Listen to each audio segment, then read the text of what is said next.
Hi, everybody. Welcome to the OFM Podcast, where metabolic health matters.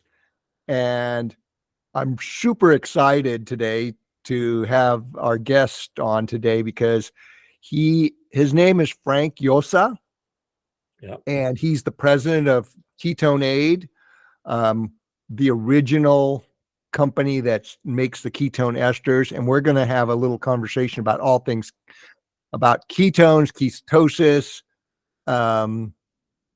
both, and I think it's going to be pretty good. And my goal here is to give you, the listener, some solid information on ketones and ketosis, because there's just so much hype out there. And again, the internet's bombarding you, the consumer, with tons of information, and it's hard to make a decision. And so, part of the plan is to give you this hype, get you to push the buy button, react and push the buy button, and the world's supposed to be great. Well, it's a little more confusing than that. So, Frank, welcome to the podcast. Tell us a little bit about yourself and how you got into this whole crazy world. Yeah, thanks for having me.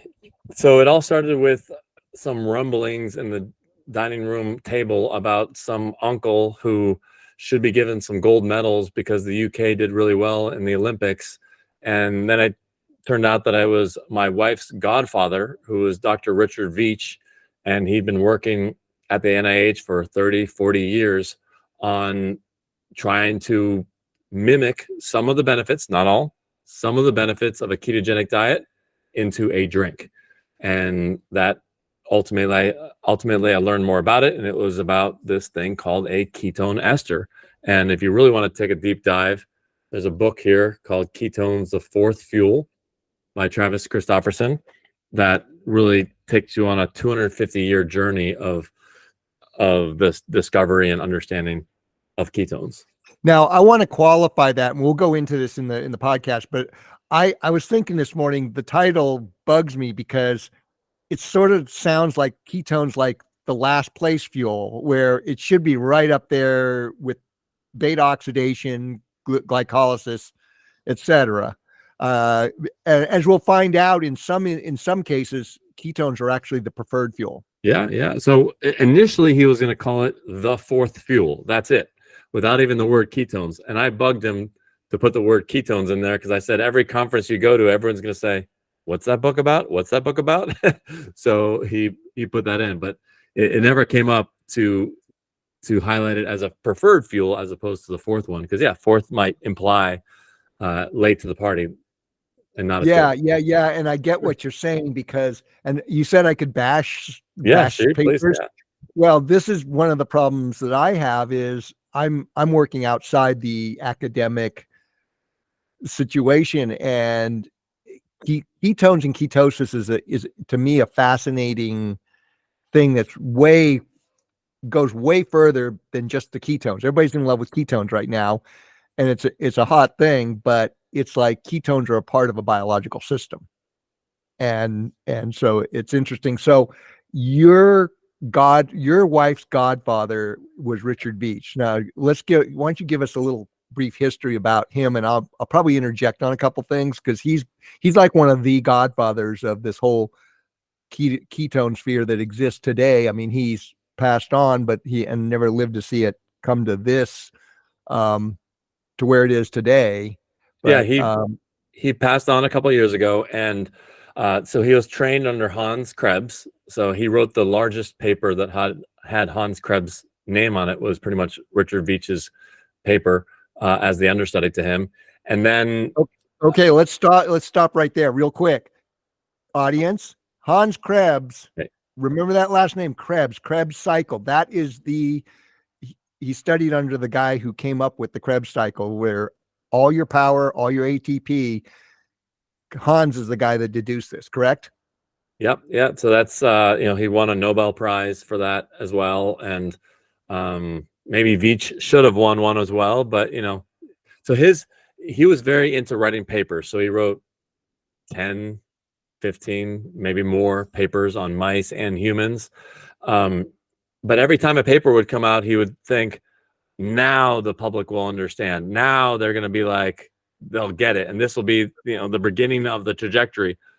But it would come out and it'd be crickets, because only 5 to 10 people in the world would understand it. Like, the level of science in some of his papers were just way too high for some people, and sometimes his papers would get rejected by some respected journals, and he would just be like, they don't know what the hell they're talking about. Like, he was so much above the reviewers of these journals that sometimes his things wouldn't get accepted.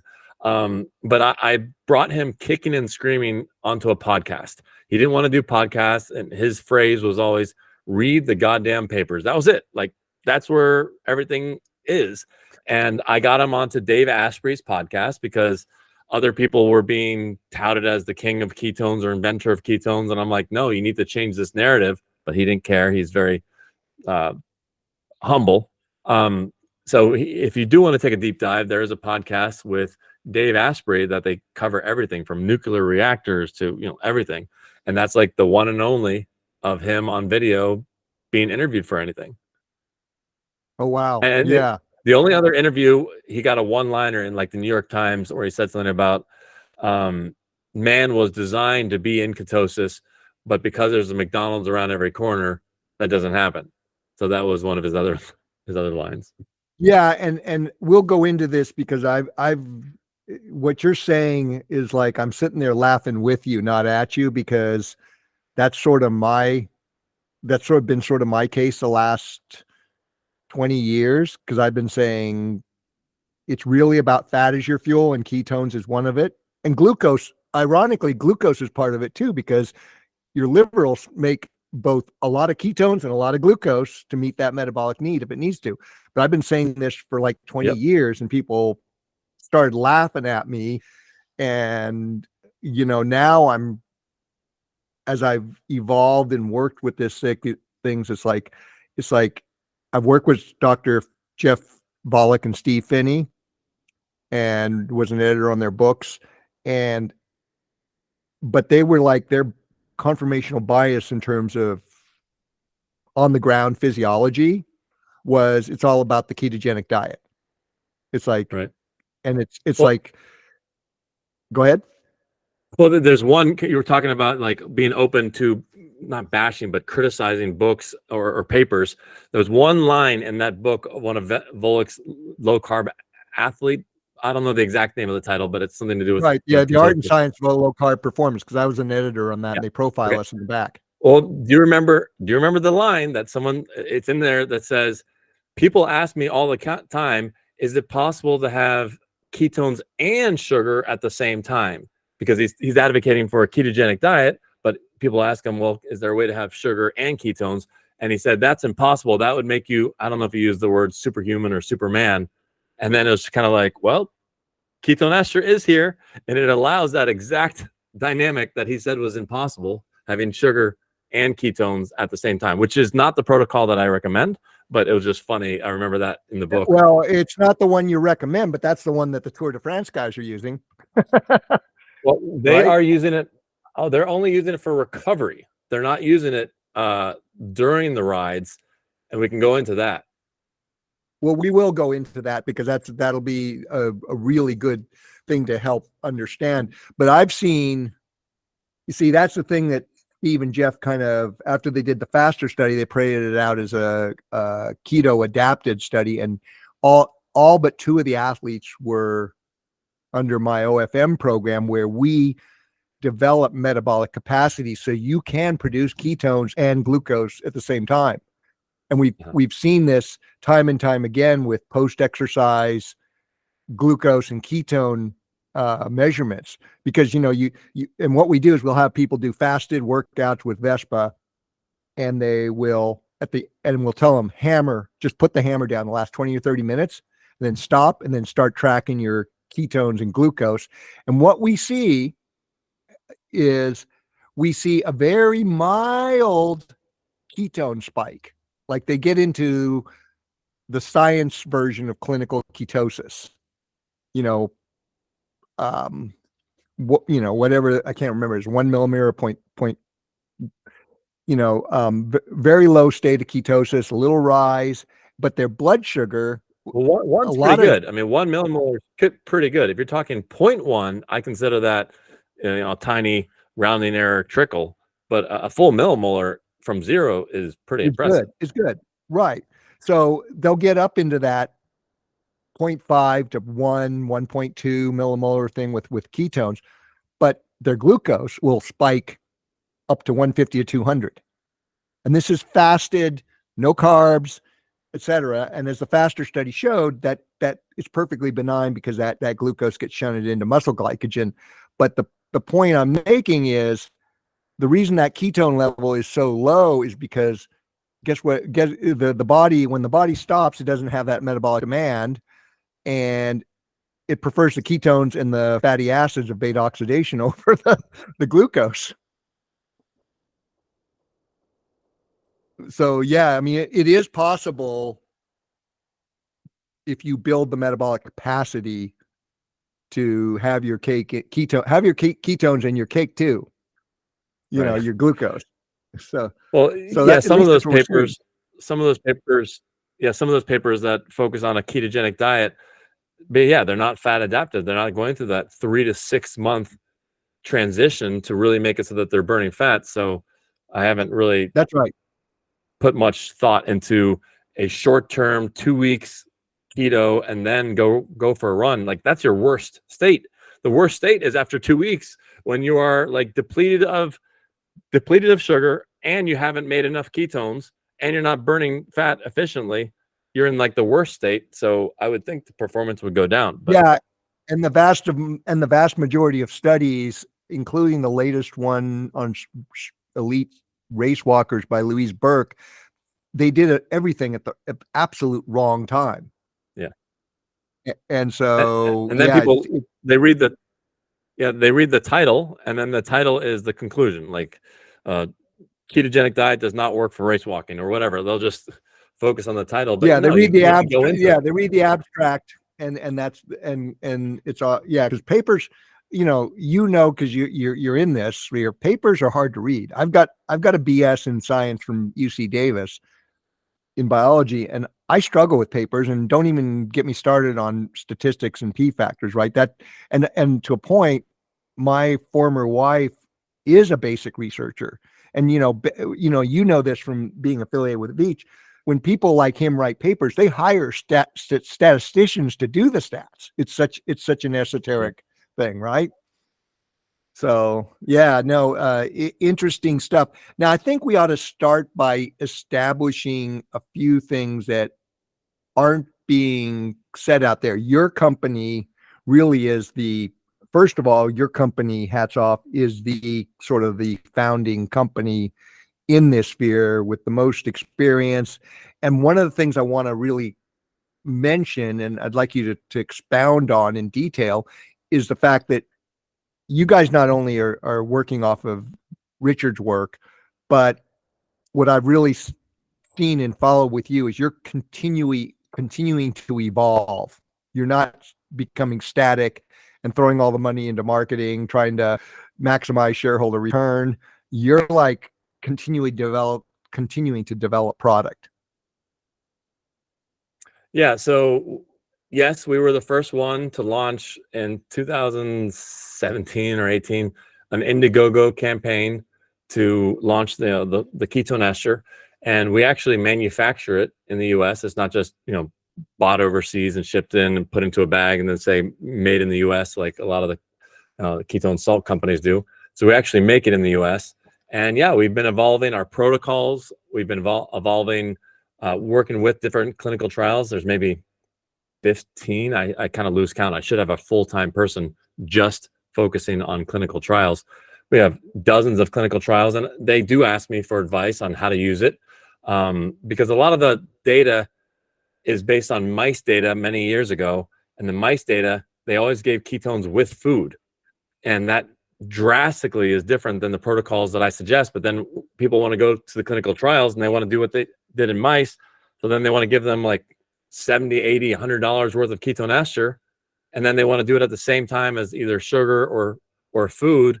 And I'm just like, that's not real world. So I'm trying to move the clinical trials closer to real world. And I I debate or don't even focus on some of the trials that say 2% performance gain, because I don't even like the paper. I don't like the protocols. I don't like they gave them ketones and they gave them sugar, and then they had them ride for 2 hours, which wasn't tracked, and then they only tracked the last 30 minutes. Well, what happened in the 2 hours? And it just, but they were able to squeak out a gain. I totally get it. Yeah, I get but it. there I is get one it. paper that there's one paper from Brendan Egan that came out recently where they did a 3-hour run, and they did ketone ester alone versus ketone ester with sugar compared to sugar is what they were going to do. And I said, guys, come on, I've been bugging you for 2 years. Can you please add a third arm that is just ketone ester? And they're like, no, because the baseline is sugar. What we're doing is trying to compare caffeine, on top of sugar without, or sugar by itself, or caffeine plus sugar. Sugar is always the base, the platform. And I said, well, I'm challenging the entire platform. Like this assumption that sugar has to be the platform. And they did do an arm that was ketones only. And then 2 years later, the title of the paper was ketone ester alone improves running economy by 4%. Now, technically, I think it's 2% above the mix of sugar and ketones, and then 4% above sugar by itself. But the ketone by itself won. And I'm hoping that researchers see that paper and they go, oh, ketones alone? Frank has been saying this for 5 years in the podcast. I've been talking about this for a long time, that I'm not necessarily convinced by this dual fuel concept of chugging sugar and chugging ketones. It sounds sexy, having this spare tank, but I'm not convinced that it's the best way. And if a runner, my theory, non-scientific theory, is that if a runner's already fasted and they're already making some of their own ketones, and then you're adding exogenous ketones on top of that, it's a compatible fuel. It doesn't stop and shut down that system. So then you have the same fuel, but kind of through two sources. And then that might be why it's synergistic and works together. Whereas if you load up a bunch of sugar, maybe it stops the endogenous production in its tracks. So then now you're left with a whole bunch of calories of sugar and ketones. This is a great point you make, because this is what people don't realize. And both you and I have been working with athletes we have in common on this microdosing protocol. And it's important for the audience to understand that what Frank was saying about the basis of sugar, these people are using the basis of sugar. I want to posit here that what if the basic assumptions that people are basing metabolic health and performance are wrong, because they're making them based on a population that has a flawed diet and activity level. So they don't, Sure. Their insulin is too high, so they're not producing the ketones and even their own glucose from their liver the way they should. And so that corrupts the whole basis for these studies. And so, Sure, yeah. So it's right. And then all of a sudden, you get the results you're looking for with the glucose, because you're obligating the body to burn glucose, whereas ketones and fatty acids could do a whole lot more work if you allow them to. Now, let's also posit what you were saying. The way we're both working, which is really makes me feel great, is we're trying to ramp up the body's endogenous fuel supplies. And that's where we need to start with some simple advice. Is your body, like Richard Veith said, is meant to be in a state of ketosis, whether it's a low state or a high state. That's a sign that'll burn fat. Now, that doesn't mean you downregulate your ability to burn glucose. It just means that you burn fat and you're making ketones that are also being used.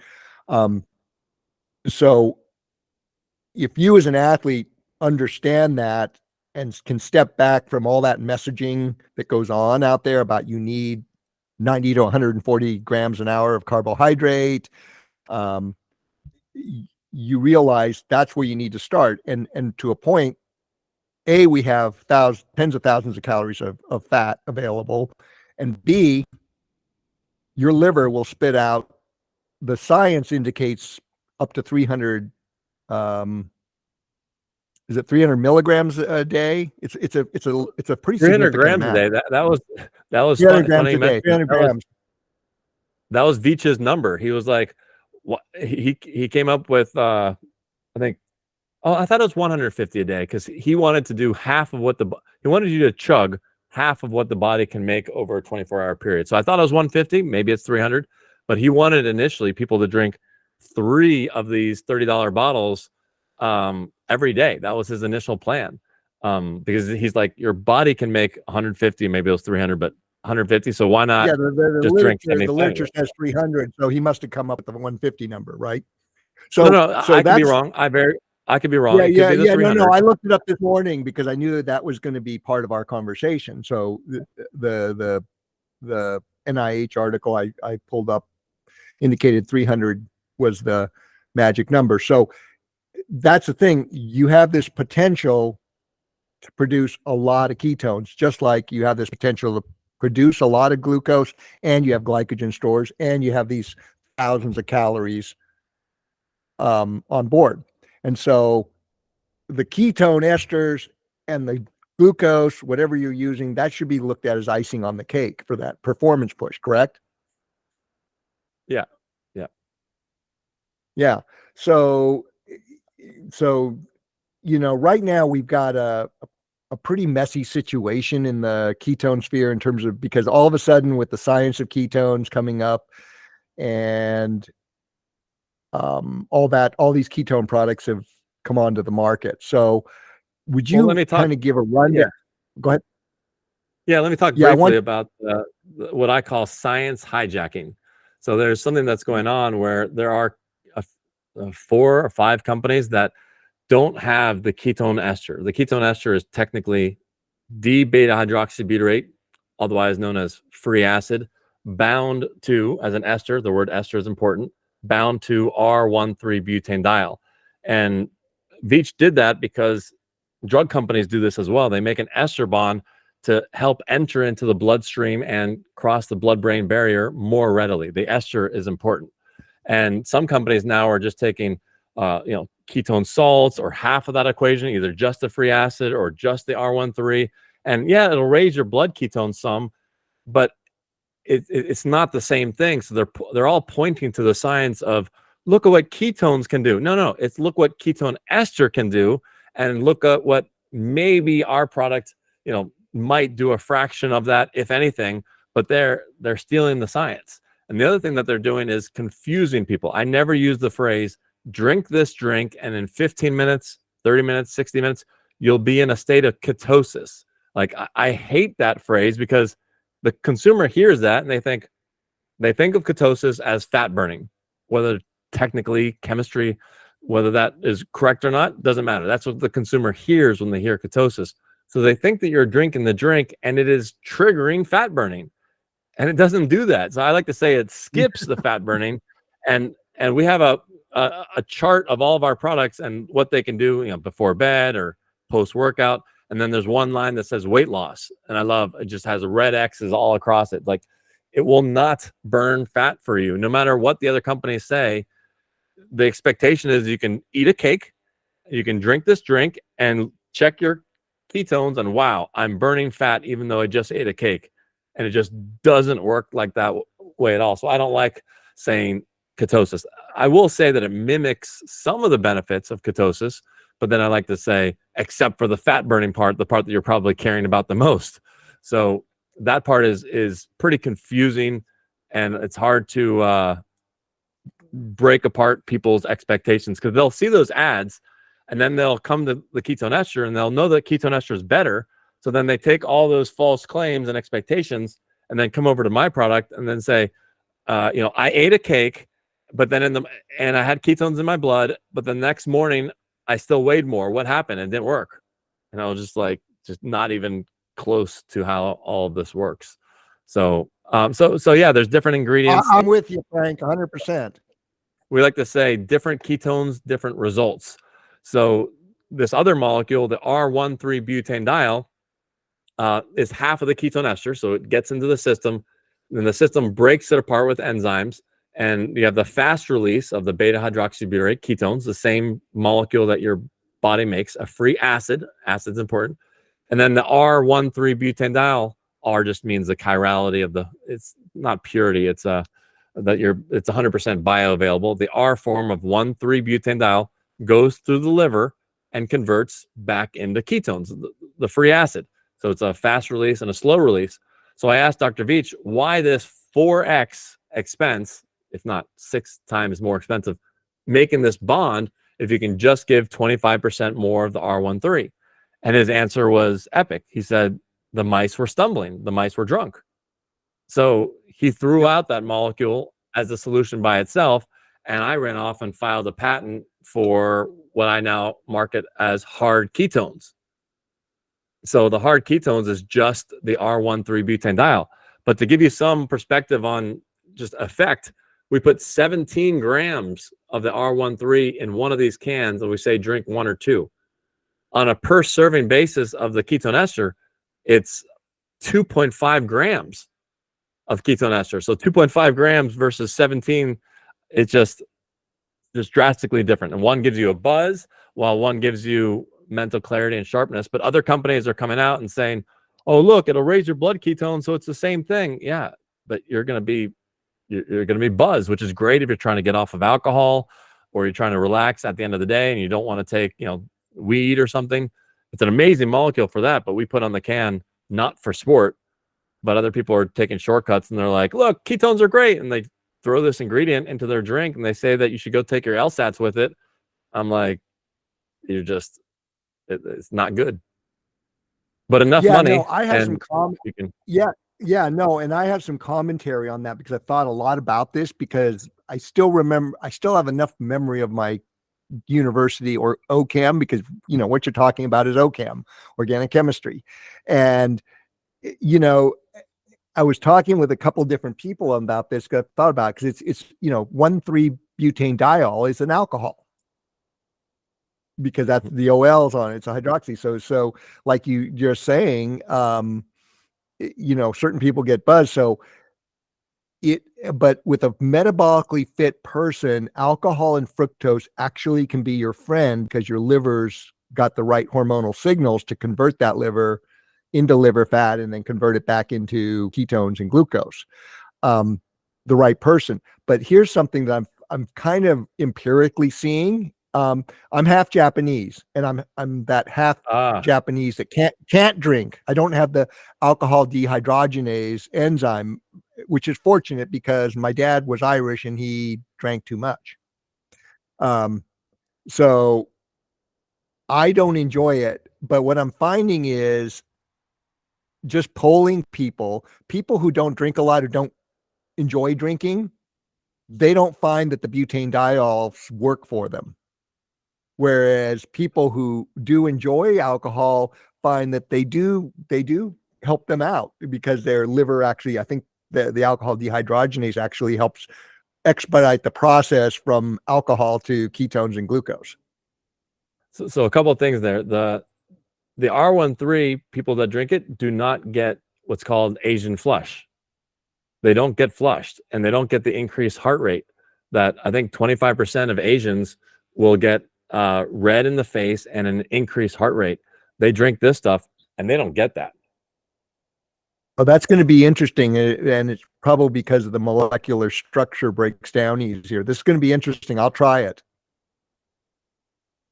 And as far as not feeling, and they still get the buzz.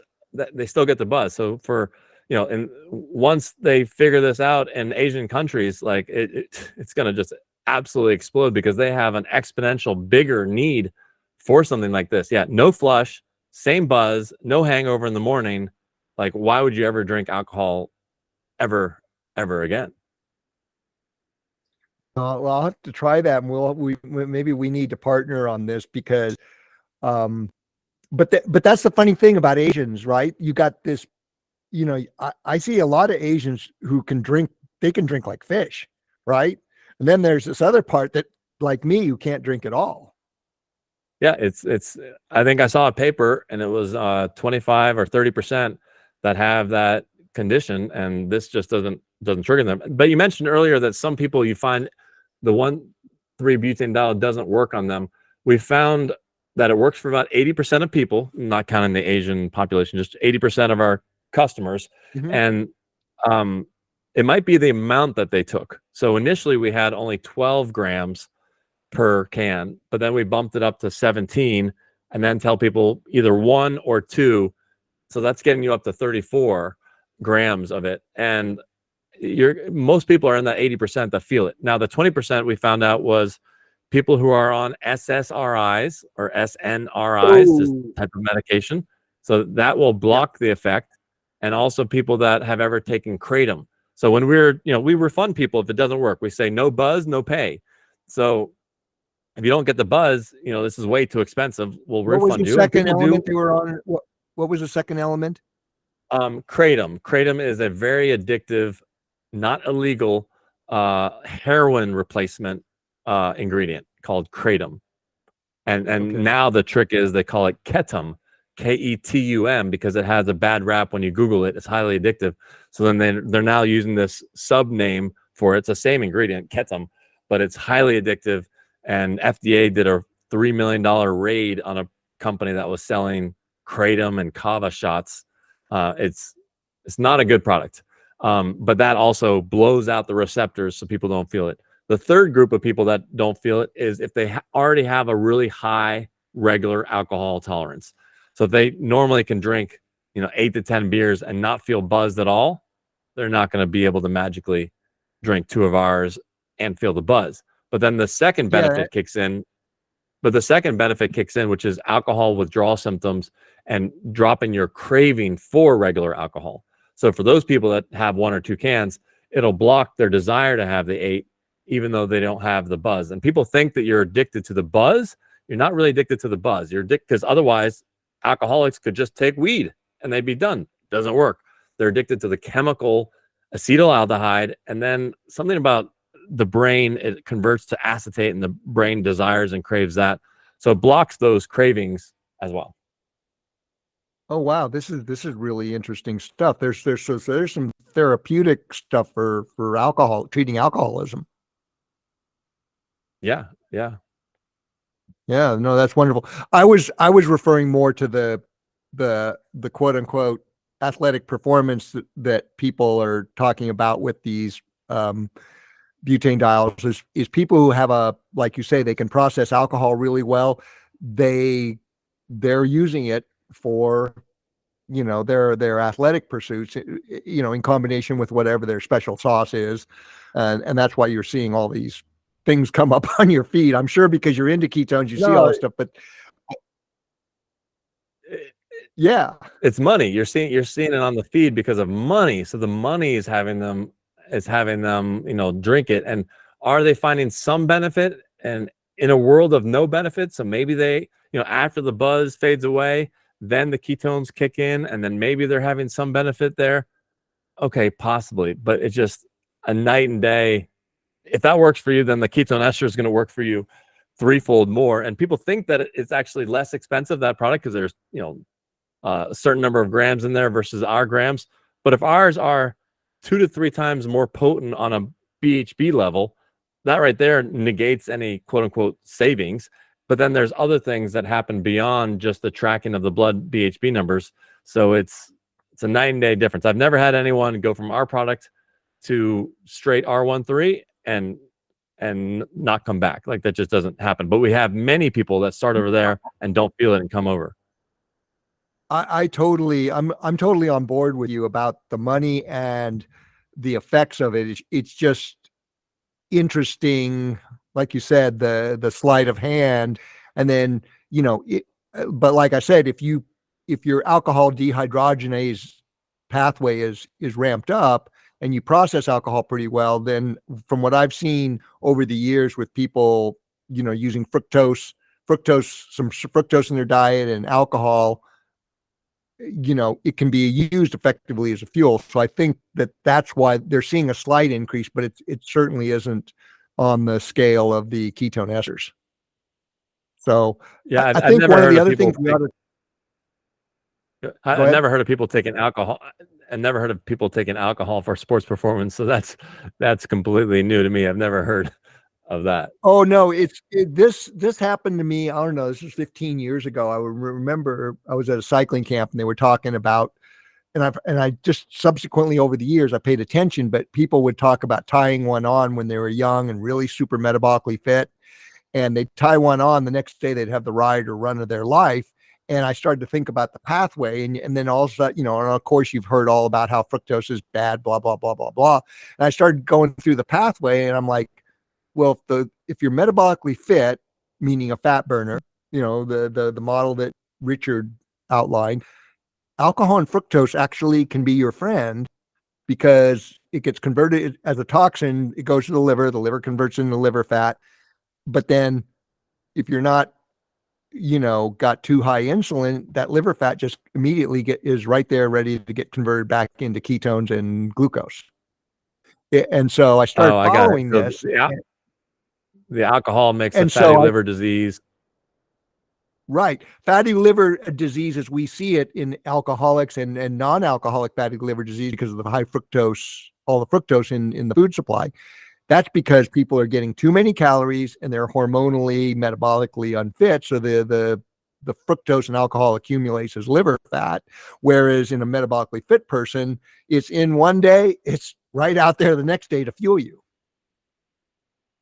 So, this is, and I think that probably what's happening with the R13 butane diol is people with really good capacity are getting some benefit, but like you say, it's exponentially less than what you would get with a ketone ester. Right. So let's also briefly talk about ketone salts, and I'll let you go ahead and explain that because that you do a great job on your website, and Sure. And then I'll provide some context. So the ketone salts is the same beta hydroxybutyrate free acid bound to a mineral. So sodium, potassium, calcium, magnesium. You got to watch out because sometimes they'll do a lot of tricks. They'll say salt free, but they really mean sodium free. And then they ramp up the magnesium and potassium. And I saw one product that was 4,000 milligrams of potassium per serving, and California makes you put disclosures for anything over 100, and it had 4,000. It had 42 times. And I called the CEO. I'm like, you're going to kill someone with this, and you're going to take us all down with you. Like, stop it. Like, you can't just, because everyone looks at sodium, so they don't really care about the other stuff, and they think bananas are great, but not 58 bananas like at one time. So the ketone salts also have an issue where they're called many of them, less so now than previously, it used to be all of them, they're racemic, where only half of it is bioavailable. So you have the D form and you have the L form. And with the ketone salts, it's much cheaper to just mix both of them together, and it's much less expensive. And if you're not sure if your product is racemic, meaning that it has both, it is, because it costs so much more to have just the D form that they're going to advertise D form. So if you're not sure, then it is racemic. And half of it is not bioavailable, cannot be used as ATP energy. Now, there are some arguments that say, oh, well, the L form stays in your system longer. Yeah, because your body doesn't know how to get rid of it. It's a toxin. The body doesn't know how to get rid of it, and it might accumulate and might do some signaling, might have some unintended benefits. But Dr. Veach was like, things that are racemic, I wouldn't touch it with a 10-foot pole because there are unintended consequences of it, such as your blood meter only tests for the D form. So the L form could be accumulating without you knowing, and it could get, too high. So never touch, he said, don't touch the racemic stuff with a 15-foot pole. But, there are some people that are selling it and claiming that they found some benefit in toddlers that were then able to walk. I just wonder if they had taken the right ketones, whether they'd be able to run. But, that's the racemic salts that are readily out there. And people think that they're less expensive, but on a cost per effectiveness basis, not even cost per gram, the ketone ester is actually less expensive than the higher quality ketone salts, because you can just take less of the ketone ester. You can take, one cap full of this, and it would be half the price of a packet of ketone salts. And Dr. Veach never really liked ketone salt. He played with it 20 years ago, but he threw it in the trash because he thought that the sodium levels were just way too high. And he said, your cardiologist would kill me. the salt levels are just way too high, and the salt blocks some of the delivery of the ketones in and of itself. So it has a 2 steps forward, 1 step back. And you have to have a balance of the salts as well, because if you have too much sodium, it can create its own havoc. So you have to balance them. But if you get too much magnesium, you're going to have diarrhea. Too much overall salt, you're going to get diarrhea. Too much magnesium in particular. Potassium has its own problems. Each one of them have their own problems, and it just doesn't work. But those companies will still cite ketone ester papers and say, look, ketones work, but none of the papers are on ketone salts. Why? Because they don't work. And, the papers never come out with showing any benefit.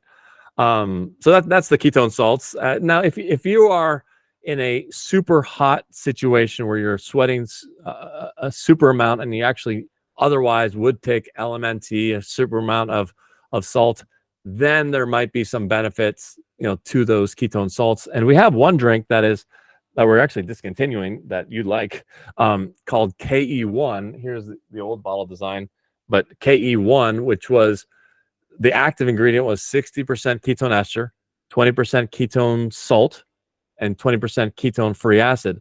And because it's only 20% of the entire formula, the salt load is 80% lower than the ketone salts on a per gram basis. So it was drastically less salt than those salt overloads. But we just found that the ketone ester was so much more effective. And part of the reason we did that was for taste too, because the ketone ester tastes like a shot of apple cider vinegar mixed with, burnt rubber. But the KE1 tastes good because it's a mixture of all this stuff and 6 times more water. But we finally were able to find a way to actually mask the ketone ester enough to discontinue the KE1 and just have a simple drink called ketone shot, which is just more diluted version of the KE4 ketone ester.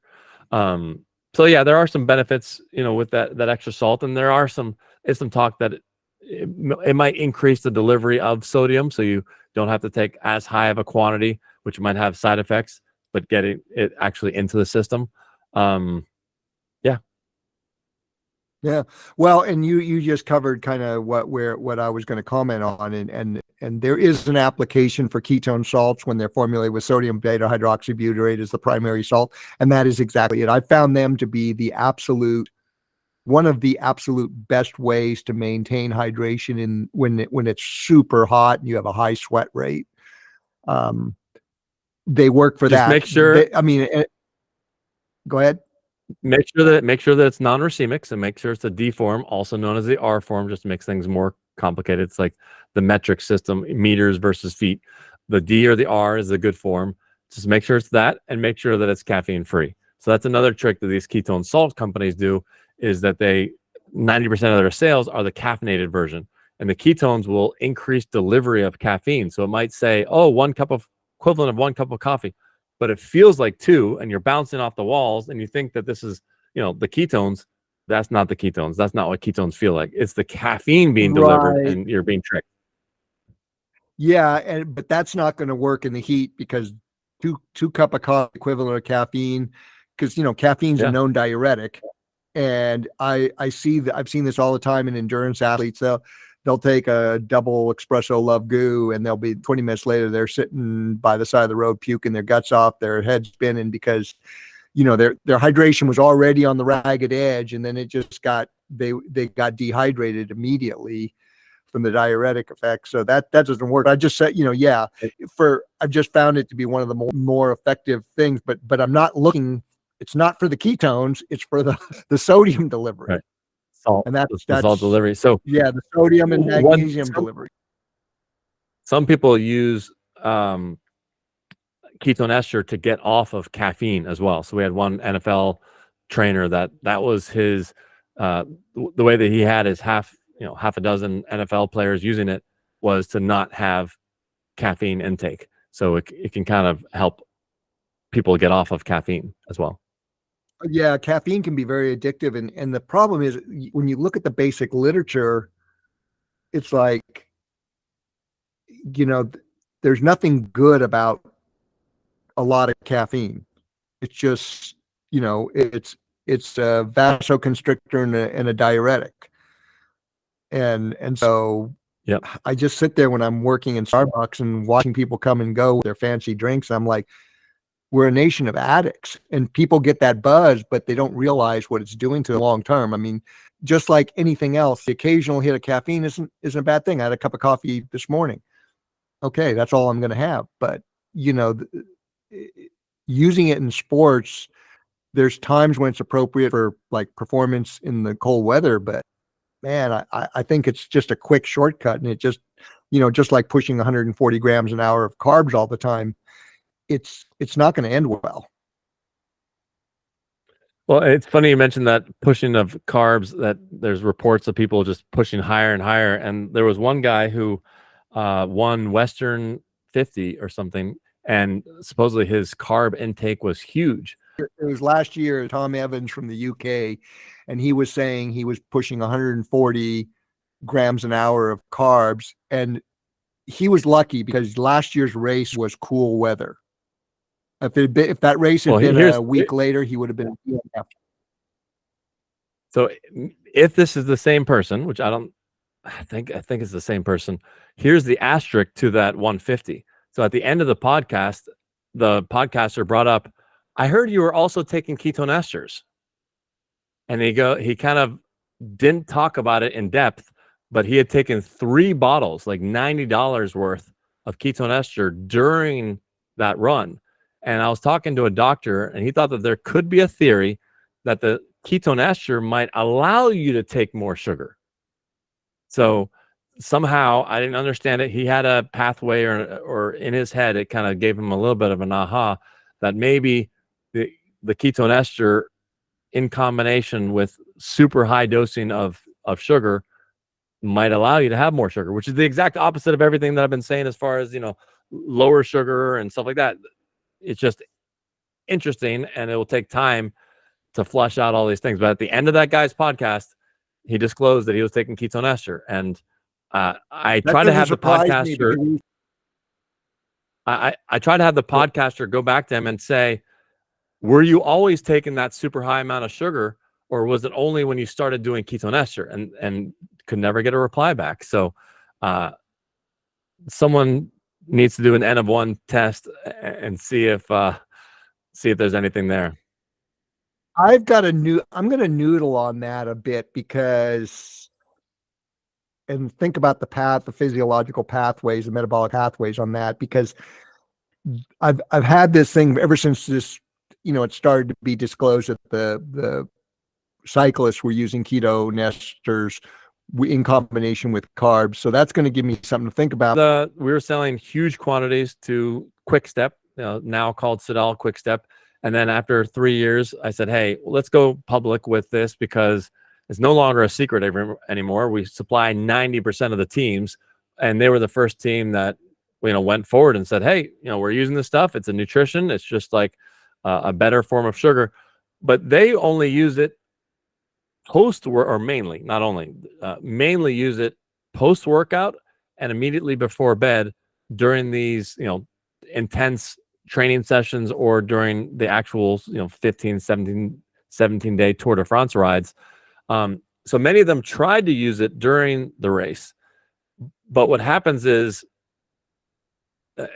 they would take too much. And their blood sugar would drop, and I would say to them, let me guess, you felt blocked. You felt that when you went for your sprint, you could only get to like that 95, 98%. You couldn't get that last 2%. And they're like, how did you know that? I'm like, because it's a broken record. I've heard it 100 times again. You have to do a few things. You have to take much, if you're going to do it at all during the workout, you have to take much less, and you have to maybe be strategic about when you're going to kick at the end. And sometimes kicking 5 or 10 minutes early, where people are laughing at you, where you're going out harder, but not 100%, but then at a speed that you can sustain, so that the peloton can't catch you. So it's much harder to use it before and during a race. And the biggest problem for them was just, I think, taking too much. So they all default to the clinical trial papers where they simulated a Tour de France, and they had a placebo group and a ketone ester group. And they just took large doses, meaning an entire $25, $30 bottle right after the ride, and then an entire bottle before bed, which would, I think, even a fraction of a bottle before bed will destroy someone's sleep. But they're taking this full bottle before bed. And what they found was over the 2-3 week period, the total watts in training was 15% higher. And then when it went to an actual time trial at the end, that time trial was 15% faster. So they were 15% more recovered for their workouts, but then the final event was 15% faster. So that's the easy protocols of taking it afterward. It's much more difficult taking it before or during. Yeah, I can see that, because you're going to have at high levels, you're going to have a substrate competition between glucose and ketones, and glucose is where you can, a threshold and into anaerobic pushes. Glucose is the king, right? That's your fight or flight fuel, as I say. Well, people say So, glucose or carbs are king. I like to say, if carbs are king, then ketones are the emperor. yeah, it's just for the physiological pushes in muscle tissue, the change. It's like I say, glucose is your fight or flight fuel, and it's also a bridge fuel. Yeah. So anytime you have a change in energy, glucose is right there to fill that void. Whereas ketones are a byproduct of beta oxidation, mainly in the liver, and they're just spun off. And so adding exogenous ketones very strategically, can mimic some of that, but it's like glucose and pyruvate dehydrogenase, or what like boom, given. And that's one of the problems with when you're on straight keto for a prolonged period of time, is you downregulate that PDH pathway, and then all of a sudden, even if you have glucose, you can't get it going, even if you're adding glucose to it. And that may be the reason why mistaking a large dose of ketones during a competition can backfire on you. That's why I say, I got to think about this. Yeah. This gives me a whole bunch more to noodle on how to do it. Yeah. So I do agree with, glucose being the preferred fuel for a, 1 to 4 minute sprint that you might have occasionally during a cycling race. Exactly. Where you come in and out. However, I'm not 100% convinced, because the glucose still converts into, I like to say lactic acid, but I was told that it's lactate, not lactic acid. It's lactate. Right. Yeah. Well, technically, here's what happens when you break down glucose. It breaks in. When the initial breakdown is, it breaks into pyruvic acid and lactic acid. Both are immediately buffered into pyruvate and lactate.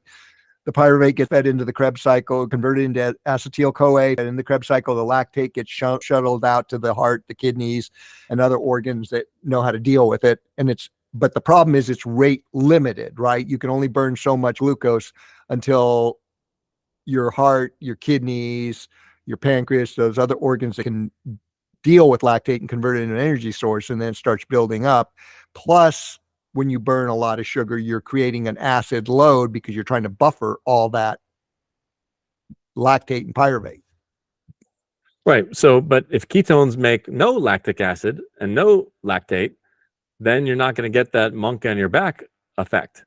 So is there a way to not full out sprint, but is there a way to explode, but not have that lactic acid effect, and just be able to keep and maintain that? Another thing that we find interesting with ketones, and is not being seen in the clinical trials, is a lower heart rate. And the clinical trials, they say, no. Each one of these papers have shown a higher heart rate. But then I point out each one of those papers was with mega doses of ketone ester, so high doses. So if you have excess fuel, sure, I can see that being a stimulant, increasing the heart rate.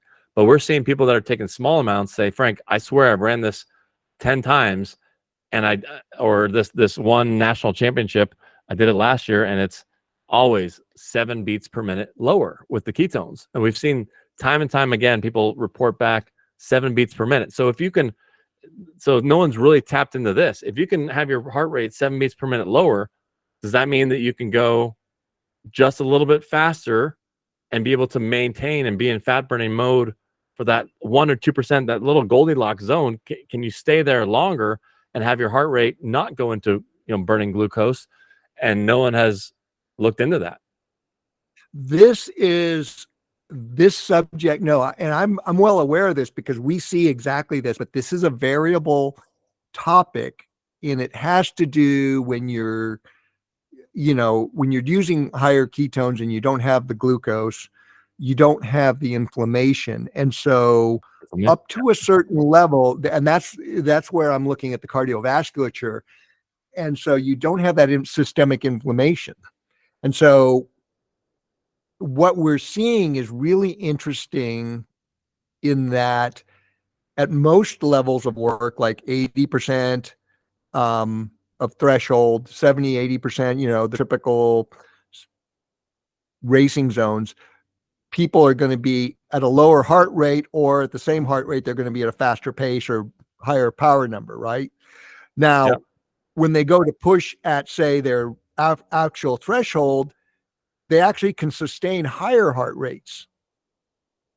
And that's, it's an interesting change up. And what I think happens is your cardiovascular system is basically a closed loop hydraulic system.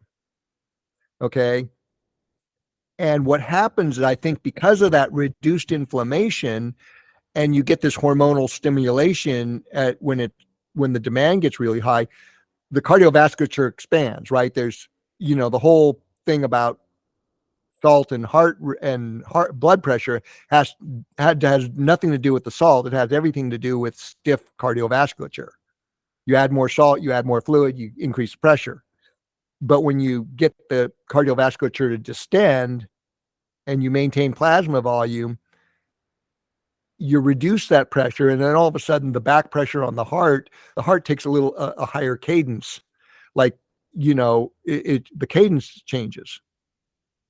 And so we're seeing. Very possible. And Dr. Veach talked about how they tested a perfused rat heart, and they added ketone ester, and it was like 30% more efficient. Now it's a perfused rat heart, so that's not the same. But there are clinical trials now for cardiac arrest. Give them ketone ester. How much of that is because of inflammation? How much of that is because it just makes the heart more efficient? That's super early tell. Yeah. And this is going to take a lot of noodling, and unfortunately, like you say, the money gets involved, and people are gaming to find monetary solutions rather than just find the solution.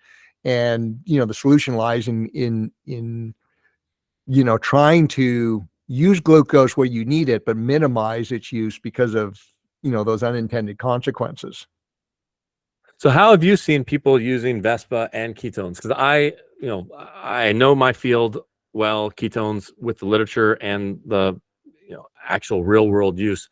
What are you seeing with real world use of people combining the two? What protocols, or what are they doing? Well, I've got several athletes that are using various forms, including the butanediol, and they're using them all strategically. The one that I think is the most effective right now is the microdosing. They're using carbs, but they're microdosing with some ketones.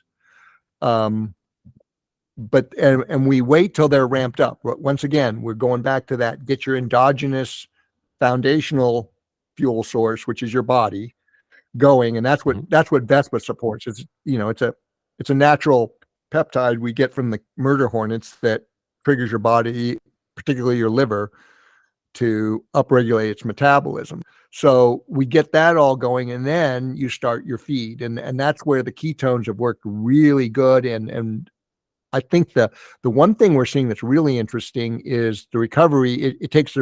We're seeing recovery with Vespa being good, and then when they implement all the OFM protocols, it gets to the stupid level, and then you put in the ketones for performance and recovery, and it gets stupid to the point where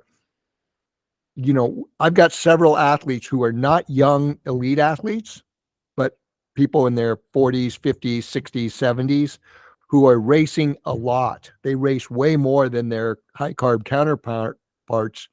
Many are using ketone esters, and break down. They actually go, they go from peak to peak. They go, I think Jeff Browning in 2021 to 2022, from his hard rock to hard rock, he was doing something huge. And this is a guy in his 50s, at 49.50.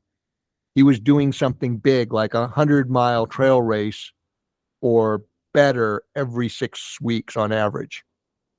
Yeah.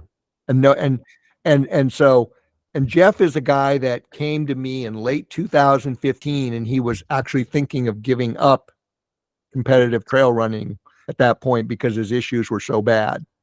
So we got him converted, got him on the Vespa. I think he started using ketones probably 3 or 4 years ago in his racing. And he has not, he's not shown any signs of breaking down. If anything, he's just stayed consistently. He's ranked it in the top 10 of the elite mountain ultra runners in the world. I'm using him as the poster child, but we have other athletes similar doing that. We have, women athletes in their 50s and 60s and 70s who are doing triathlon still, Ironman. And they don't seem to break down because it works more the older you are. We have found that as well. The older performers get an extra boost with ketones. Yeah. That's for sure. I think the fat burning works really well with older athletes, ketones, fatty acids. But I also think that a lot of young athletes that are pushing these insane amount of carbs, they could do the same or better on a whole lot less, like 20 or 30% less carbs, and have greater longevity. I mean, you're seeing this. I've seen way too many people come into ultra endurance, whether it's Ironman triathletes or Ultraman or ultra running. I've seen in the 20 years I've been involved with ultra running and Ironman stuff, I've seen scads of phenoms, young phenoms, come on the scene and be good for 2 to 4 seasons. And, we can talk about the psychiatric part, right? But they get plagued with injuries. They get these metabolic syndromes, and it's just a crime to see what's happening when it could be prevented, because just the basic physiology of, it's no secret that type 2 diabetes is one of the major chronic diseases. It's driven by overconsumption of glucose. Heart disease, same thing. Cancer. I mean, your book, The Fourth Fuel, Ketones, the Fourth Fuel. I mean, Warburg postulated that hypothesis of cancer cells mainly being driven by glucose because of anaerobic glycolysis, 150 years ago, and it's not been debunked.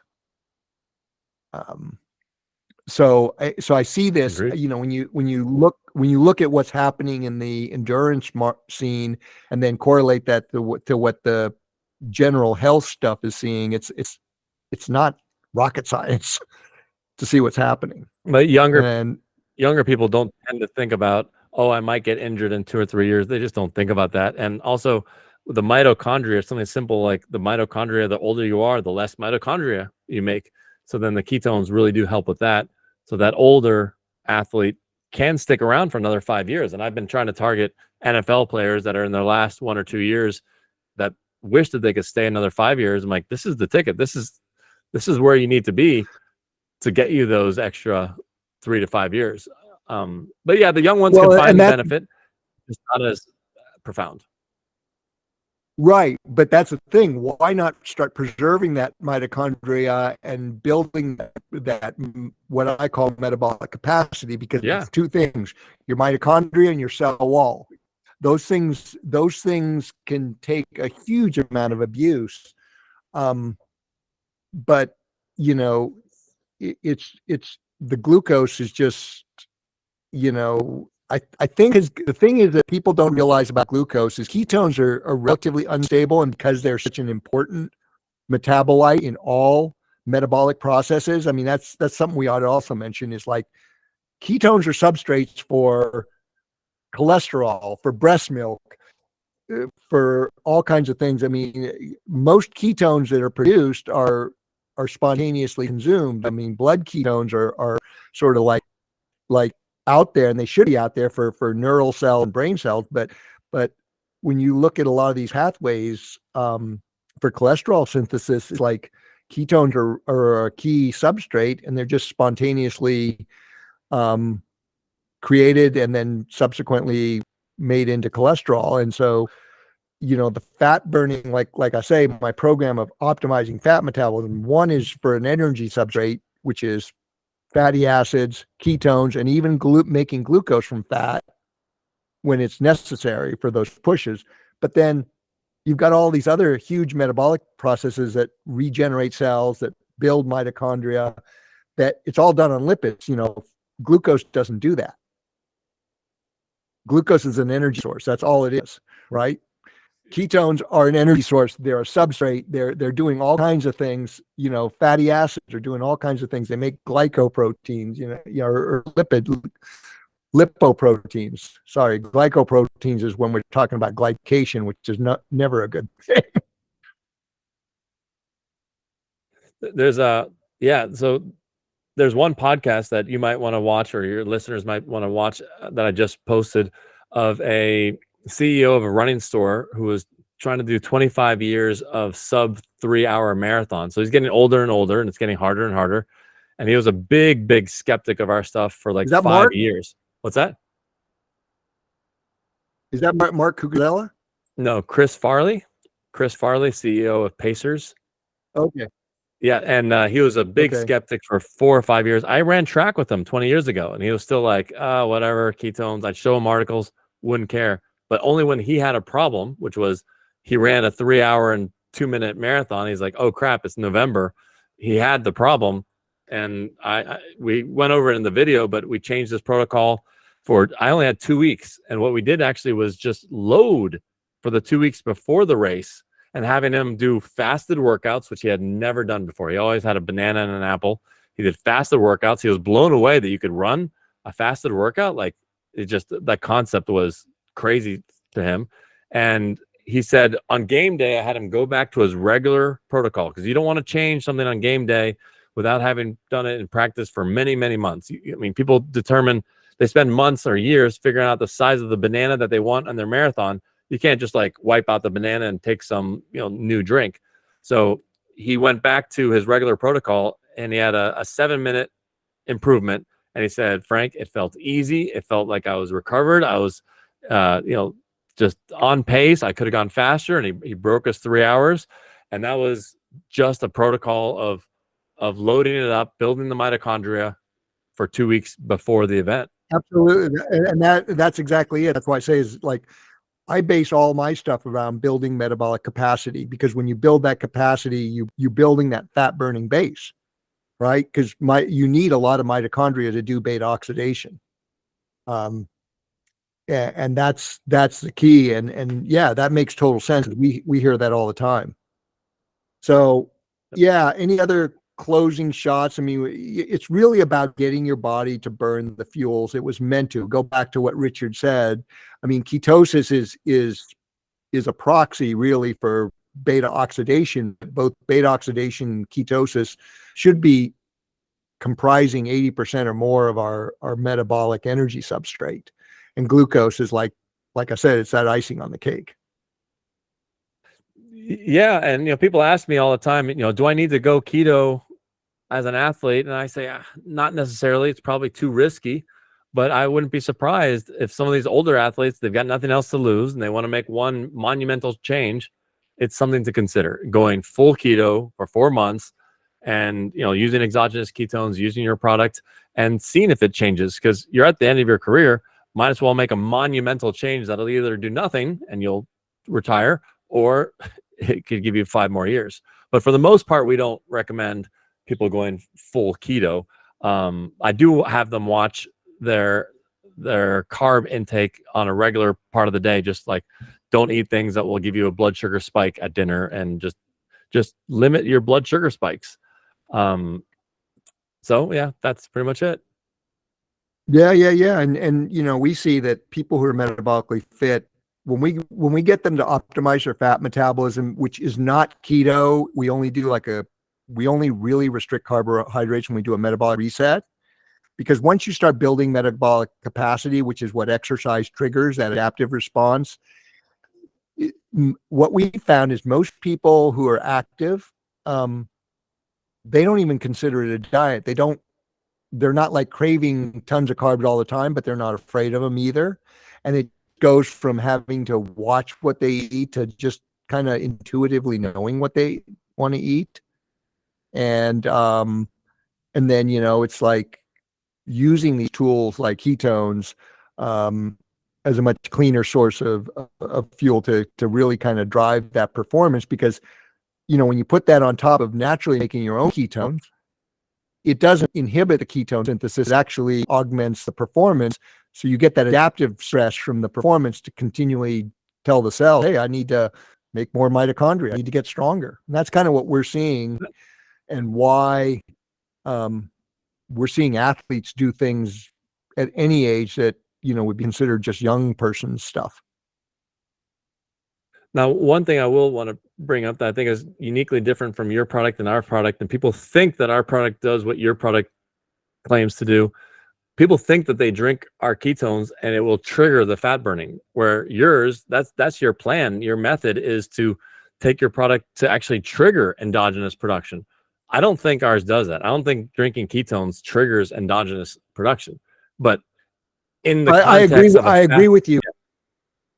In the context of a fasted workout, then sure, because the fasted workout is creating the endogenous production. But your product seems to, do more in terms of actually triggering the fat burning. Yeah, and we even see people when they've built their metabolic capacity up, we've tested their ketone levels. They'll eat carbs, they're still showing signs of being in ketosis. I mean, that's what having that metabolic capacity does for you. And then, it's like I said, the ketones are on icing on the cake. So let's wrap it up. Where can people find you or find your products? And once again, I'm loving this conversation. We'll have to have another one, because you're obviously very attuned to having a company that's there to deliver maximum value rather than maximize shareholder value. You're there to help the customers get the most out of your product, and this is what we're trying to do. And so, where do people find you? And do you want us to put it? Let's talk about a coupon code so that people can, get a discount and get started on using your ketones, because you're not. I see all these other people's feeds. Your feed doesn't come up as much because you don't have all these big influencers. You're not paying. The money's not going to paying somebody to schlep your product. The money's going into developing new products and better protocols and serving the customers. And that's what we do. And we got to try to support. Well, we all the got funny to thing try to is, support that. some of those influencers. The funny thing is, some of those influencers that get paid to promote the other products, they secretly are getting 50-pound boxes of my stuff, and you can watch between the lines when they're like, "Here's my Thanksgiving dinner," and then it's our drink, it's our ketone water that's in the corner, or one of our hard ketones is in the corner of the photo, and then the same day there's an advertisement like, "Oh, this makes me feel like rocket fuel," and I'm like, and my stuff is the one that they're taking. But it's just, the website is ketoneaid.com, KETONEAID.com. We prefer that people order direct. We do have some stuff on Amazon, and we charge 10% more on there because they take a big cut. And you can use the coupon code VESPA. I do the same thing. You can use the coupon code VESPA, and that knocks off shipping. And I think if you're open to it, I can send you, several hundred of our products if you want to just, toss one into whenever someone orders your product. Toss in one of the small shots. Let's talk and about that. I'm all for that, because that's a value added thing we can do and push people in the right direction to, because like I said, this 90 to 140 grams an hour, it's just when you understand the physiology of sugar and how much sugar athletes are consuming over time. I mean, seriously, Frank, as we close out, I calculated how much glucose, concentrated carbohydrates somebody will consume in a 6 month lead up to an Ironman or a 100-mile ultra, and it's 155 pounds of sugar. Wow. Yeah. That's on It'll that's come on a back to you. standard, a very conservative, high carbohydrate athletic diet and fueling. It's massive. So we're like, I'm like, we don't need to go ketogenic here. If we take a third out, that's 50 pounds. If we take half out, that's 75 pounds. If we take 2/3 out, like somebody who's really on it and using ketone esters, that's 100 pounds of sugar you've eliminated from your training and diet. And so, you know, it doesn't have to be. So that, you know, there's huge advantages to this as Richard Beach knew. And yeah, so, you know, obviously you're there to work with the customers here. We try to do the same. And, you know, it's an education process. So people need to take control and get off that sugar. So any final parting shots there? That's it. Thanks a lot for having me. Yeah, no, thank you. And thanks for listening, folks. And hopefully you got a lot picture about what's going on in this keto sphere that's bombarding you online.